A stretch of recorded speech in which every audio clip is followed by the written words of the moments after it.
Max Dean is football, and I am Max Dean, aka the most tired dad on YouTube. Welcome back, everybody. You can find me on Twitter at the Max Dean, and today I have what was promised. I am going to start the deep dive series with the Pittsburgh Steelers. Got the rest of the AFC North lined up over the next few days, hopefully. And essentially, what I'm going to do is I'm going to look at three aspects of the team. I'm going to look at their draft tendencies and history. I'm going to look at their salary cap as it stands, and then I'm going to look at the layout of the roster for 2022 and kind of what they might be projected to look like. So, if you're a Steelers fan, welcome. I haven't really done a lot of Steelers-focused stuff before, I think. Done a Ben Roethlisberger contract thing here or there.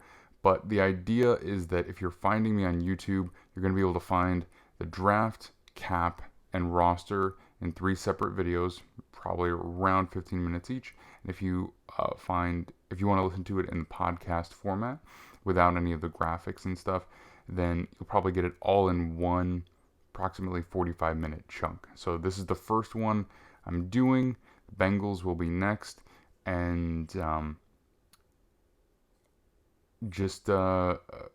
if you like it, please like the video, subscribe. You can comment below, and that helps out a lot. I put a lot of time into crunching all the numbers and everything. And another thing that helps is tweet out the video or share it in any fan message boards that you're a part of, because if you get the word out to the other fans, then it really does help me out. Okay, so without further ado, let's jump into it. Again, we're talking about the Pittsburgh Steelers, and you are going to get three key parts of what is going on within the Steelers organization right now. So, the Steelers organization is a pretty successful one long term. They have a lot of continuity for the most part within the organization. Obviously, the quarterback situation has changed for the first time in a very long time. But overall, they've been headed up by Kevin Colbert for about 23 years now. So he started in 2000 as the director of football operations, the highest ranking football executive outside of the Rooney family, I believe, for about 10 years. Then he was given the official GM title, which he's had ever since, along with picking up vice president along the way. He was a Blesto guy, so that's a scouting organization. I'm sure a lot of Steelers fans know that, but for those of you who might not be Steelers fans, that is a scouting organization that was originally started by a number of different teams in the NFL. And so he's a pretty old school guy when it comes to the scouting and team building process. And you're going to see that a little bit in some of the stuff I'm going to talk about. They've done a pretty good job of changing with the times. I'm curious to see what the new iteration of the Steelers is going to look like. So it was put out there that he was going to retire after this draft cycle. Actually, I believe initially it was put out that he was going to retire after the season, but they went through the draft cycle with him. And it makes a lot of sense because I think they always knew that they wanted to get a quarterback this coming draft. So having that experienced guy kind of run the draft room and get that taken care of before they move on to the next leadership, it made a ton of sense. Head coach Mike Tomlin, been there since 2007. He spent, aside from 1 year as a defensive coordinator of the Vikings, the majority of his elsewhere NFL career on the defensive staff for the Buccaneers back when Gruden was there. So, excellent head coach. I think the biggest thing that I can say about what I see in him and what he brings to the table is, obviously, he's a very good communicator to his players, and the preparation is always there. It's always there. Like, they always are on top of everything. So, whatever periodic talent deficiencies they have, or whatever the case might be, they're always prepared. They always go out there and know what they're supposed to do, which is, it sounds like a low bar, but there are a lot of NFL teams that have not looked like that at times throughout, the past decade or so that I've been watching football. So let's move along here. So running through the draft classes of the past about 12 years. So I'm going to do this the same for all of the teams. If you had an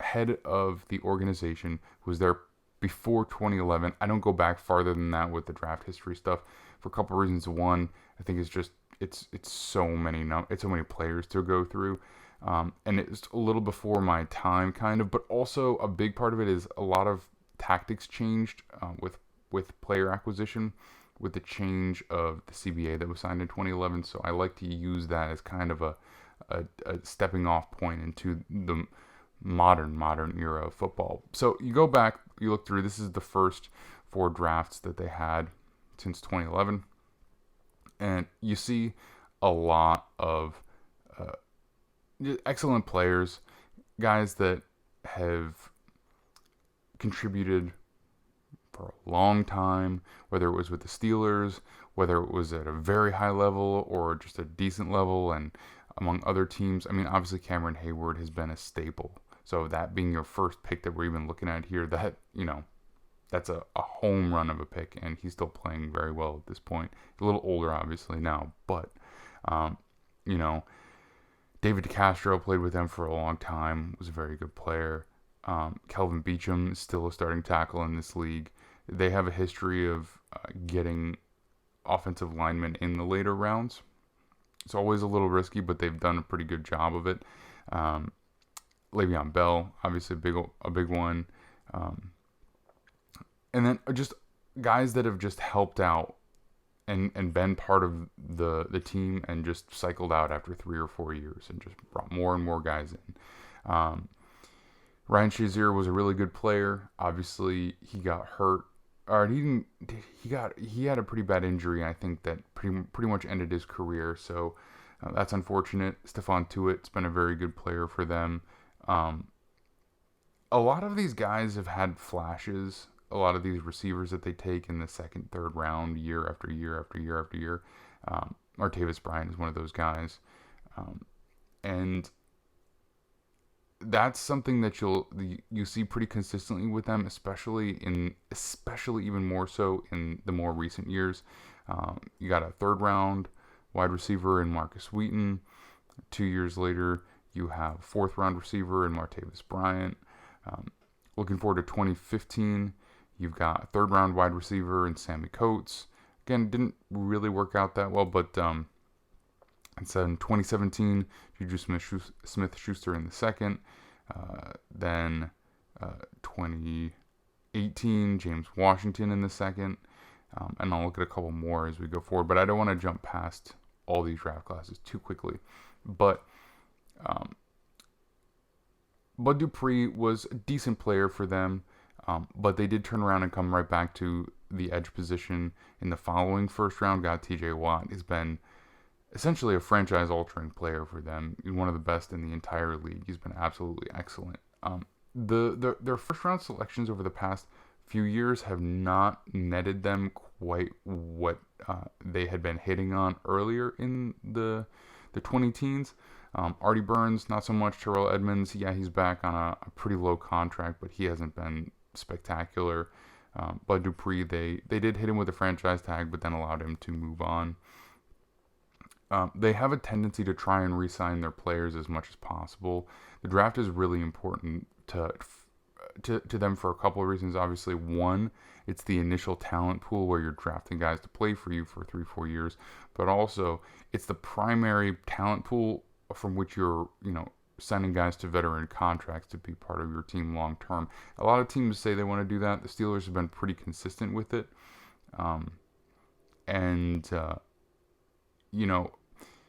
you have to draft well for that to really be effective, obviously. but they've drafted well, developed well, and consistently gone back to those players for those second contracts or even third contracts in some cases. So Artie Burns, like I said, not the best, but then a couple of picks later, they got Javon Hargrave, or a couple of rounds later, I should say. He's been a really good player for them. Um, you just see these draft classes littered with guys who have played in the league for a good number of years. Jesse James, Anthony Chickillo played for them for a while. Cam Sutton, corner, still on their roster at this point. Juju Smith-Schuster is now with the Chiefs. James Conner, now with the Cardinals. Just rosters, draft classes full of guys who have played. And I think that some of the top end of their roster is not quite as strong just because they hadn't hit on all those first round players. But they've got these guys that have cycled through. James Washington was relatively productive. Mason Rudolph still on the roster. I think Marcus Allen is still on the roster. Mason Rudolph, or maybe I just said him, Chukwuma Okorafor, they just signed him to a multi-year contract to play right tackle for the next year or two, or we'll see how long it lasts. But not a top end of the market contract, but obviously he earned around $9 million per year, which is nothing to shake a stick at. You look forward to 2019. Again, not the greatest in the first round. Obviously, he's still with them. He hasn't been an absolute bust, but considering they traded up 10 picks to take him, not really what you were hoping for. Deontay Johnson has been a really good player for them, especially last year. So 2019 is the first class that guys will still be on their rookie contract unless they've signed extensions. So Devin Bush is still there on a rookie deal. Deontay Johnson, Justin Lane, Benny Snell. I think Isaiah Bugg's still there. Ulysses Gilbert's still there. You'll see that their roster is pretty much loaded up with players that were from these last four draft classes. Najee Harris has been really good for them. Pat Freiermuth is developing well. Kendrick Green, not as much. I think he played center for them last year, and he did struggle a bit, so they signed a player to take over for that spot. Dan Moore Jr. is their starting left tackle, fourth round guy from a couple of years ago. I guess he was actually he would have been a rookie last year. And I'll talk about their offensive line a little bit later, but considering your starting left tackle is a fourth round pick, that playing on a rookie deal, that's value in one sense, but also I'm not sure that's really the ideal, to be perfectly honest. We'll see how it works for them. I think they have a plan for what they're going to try and accomplish on offense and play complementary football, but we'll see how it is, because all it takes is one or two things to go wrong, and it's questionable to me personally. But again, you're going to see more of the wide receiver in the second and third round pattern. Deontay Johnson in third in 2019. You got Chase Claypool in the second in 2020. Then George Pickens just this past year in the second. They also drafted Calvin Austin the third in the fourth. So they really do like to hit those receiving skill positions pretty consistently. And they don't love to pay those guys second contracts. Obviously, Antonio Brown, a different kind of player, just one of the best in the league. And, along with all his other stuff, he absolutely dominated for years. And so that would have been just before these draft classes that I put up there. But he's really the only receiver that they drafted in this past 10, 11, 12 years that has gotten a contract like that. So they just cycle these guys through and are generally pretty productive. And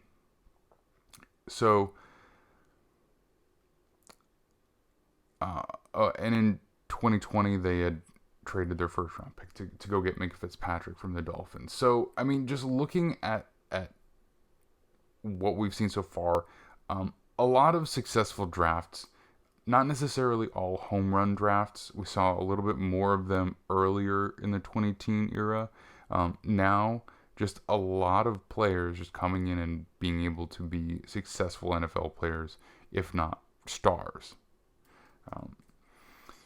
Kind of looking at a lot of their statistics here. Now, this is some of the stuff that I put all together myself, and I just like to do it because it gives a good feel for how they operate, kind of compared to the rest of the NFL, and not just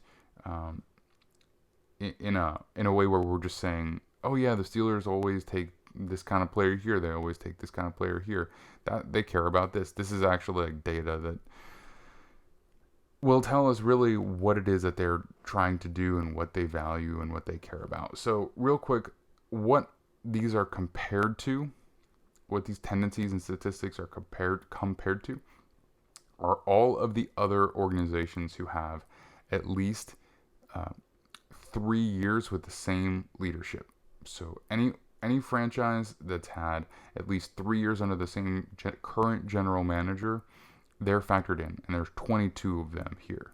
So if they're 20th, for example, in the percentage of their first round picks used on premium positions, that means that they are third to last. There's only a 21st and a 22nd. I have a separate set of data for teams that have 2 or less. The only reason for that is just that I don't really like to compare those teams that are so early in the rebuild to teams that have had a little bit more continuity. For one, the practices are sometimes a little bit different than what their long-term strategies will be, but also just the fact that data can be so skewed. You know what I mean? If you've only had one draft, like you can have, it'll just say 100% of your first-round picks are used on any given position. So it doesn't really make sense to compare to these teams that have been around a little bit longer in their current iteration. So what I have here are 4 different kind of chunks of data. First, I have how they've used their first round picks. So the Steelers have only used 45% of their first round picks since 2011 on premium positions. So that would be quarterback, wide receiver, tackle, defensive lineman, edge rusher, or corner.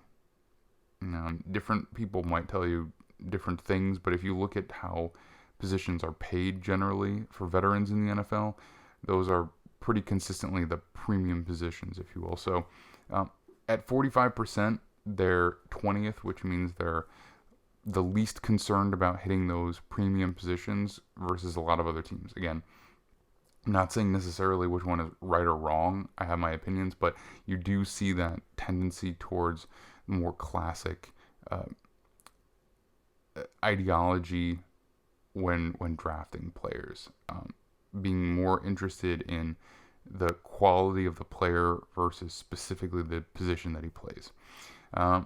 They also have definitely favored defense in the first round. 27% of their first round picks they've used on offense, which is again 20th out of the 22, but on defense they've used 73% of their picks, so third overall among those teams. So everybody knows that Steelers have favored defense, especially if you go back farther than 2011, and that would be even a little bit skewed more probably if I included like trades like for the Minka Fitzpatrick and whatnot, but I don't. These are all specifically draft selections. Quarterback, I don't think it really matters that much. I mean, it's not necessarily like a quality statistic in this context, but I do include it just because I separate it out from offensive line, offensive skill, etc. So they have used only 9% of their first round picks on offensive linemen, so that's 18th, so not super high. Again, they have a tradition of finding offensive linemen in the later rounds. Offensive skill, only 1 out of 10 as well. That would be Najee Harris. And again, they just consistently go after skilled players in that second, third round.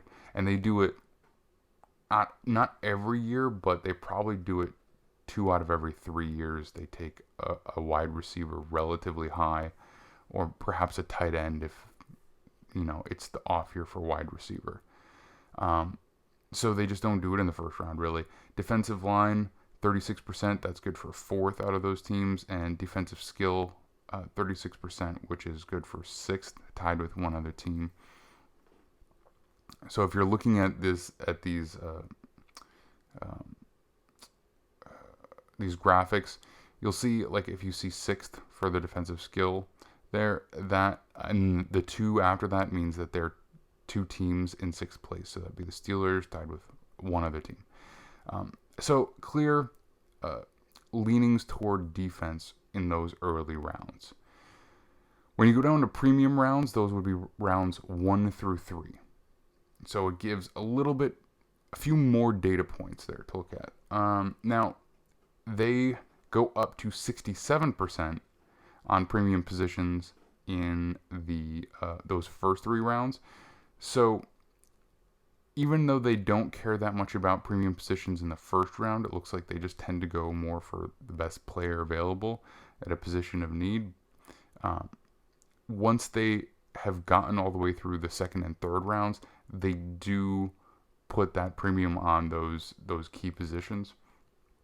So I think, probably part of that is the fact that they keep going back to that wide receiver position, but 67% makes them the 4th team ranked, or I should say, that makes them the team that addresses premium positions the 4th highest percent of the time, tied with 3 other teams.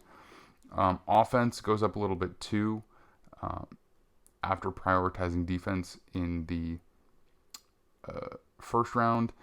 They come back with offense pretty consistently. They are in 8th, tied with one other team. Defense drops down to 13th, tied with one other team.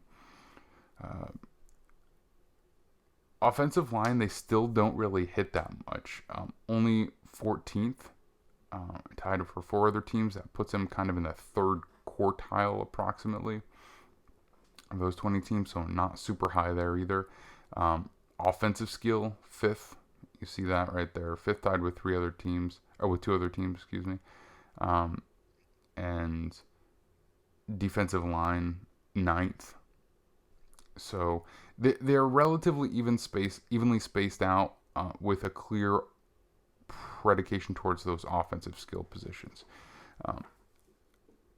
If you look at the entire draft as a whole, they spend 58% of their picks on premium positions. That's good for 6th, tied with 3 other teams.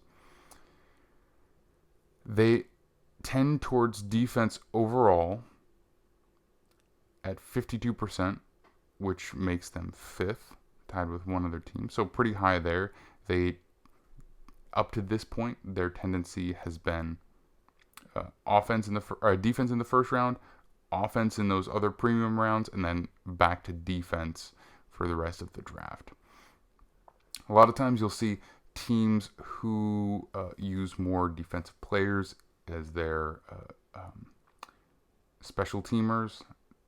They'll have more defense throughout the entire draft, and some teams will have more offense for their special teamers, so they'll have more offense throughout the entire draft. I don't think it's an absolute rule, but I think it's a tendency that you see. Anything else that stands out? Defensive skill, 6th out of those teams at 35%. You see, those defensive skill players are probably the ones who are primarily playing special teams as well. So that's kind of what stands out as their overall trends. Offensive line, they are 21st and tied with one other team, which means they're tied for dead last in overall percentage of picks spent on the offensive line. I find that pretty interesting, considering that they've had a good offensive line for the majority of this past 10 years. So they've hit on picks consistently, and they've been pretty effective. So obviously, when you have a player like Ben Roethlisberger, who was kind of in his prime for a good chunk of that, uh, it makes it easier to play offensive line. Not necessarily because it makes you better, because it's not like he's a guy who got the ball out that quickly for the majority of his career, but he was a guy who could make you right in the sense that, if a rusher got through, he could move, he could shake him off, he could extend the play. Now, I know that they have kind of that in mind with Kenny Pickett, but I'm not sure how quickly that will necessarily translate, because he doesn't have the same size and physical gifts that Ben Roethlisberger did. So the last thing that I'll talk about for them in the draft segment is their average number of picks per draft class. I like to compare this statistic with how other teams are kind of prioritizing picks. So they make 7.92 picks per draft, which is 13th in the NFL. So generally, you're given 7 picks. You might have a compensatory pick there. You might accumulate 1 or 2 picks along the way, however it might be. But they end up making just under 8 picks per draft, and that's 13th in the NFL. They make 0.92 first round picks per draft, so almost 1 first round pick per draft. Haven't really had 2 at all. 1 year they didn't have 1, so that's tied for 12th. Premium rounds, they spend 3 picks per draft, which is tied for 13th with 5 other teams. And in the late rounds, so picks 4 through 7, they make 4.92 picks per draft, which is 10th. So, you see that kind of old school mentality, not necessarily moving around the draft that much, not really accumulating picks, so not spending picks to move up most of the time, not necessarily trading down to accumulate picks most of the time. They do make some trades, throughout the season, but they're usually lesser trades, not big blockbuster types. So for the most part, they're pretty even, pretty middle of the road. I would say pretty vanilla as far as that goes. So I'm gonna move on to the salary cap portion of the video, or of the breakdown next. So if you are watching on YouTube, you can go check that out right now, because I should be posting them all at the same time. Oh, and just one other little thing to tack on there. For 2023 going forward for their draft picks, they have 6 picks, a first, second, third, fourth, 6th, and 7th, all their own original picks. So, there might be some fluctuation along the way, but that's perfect kind of example of what I was just talking about. A tendency to be pretty vanilla as far as keeping their own picks, not moving up and down a ton in the draft.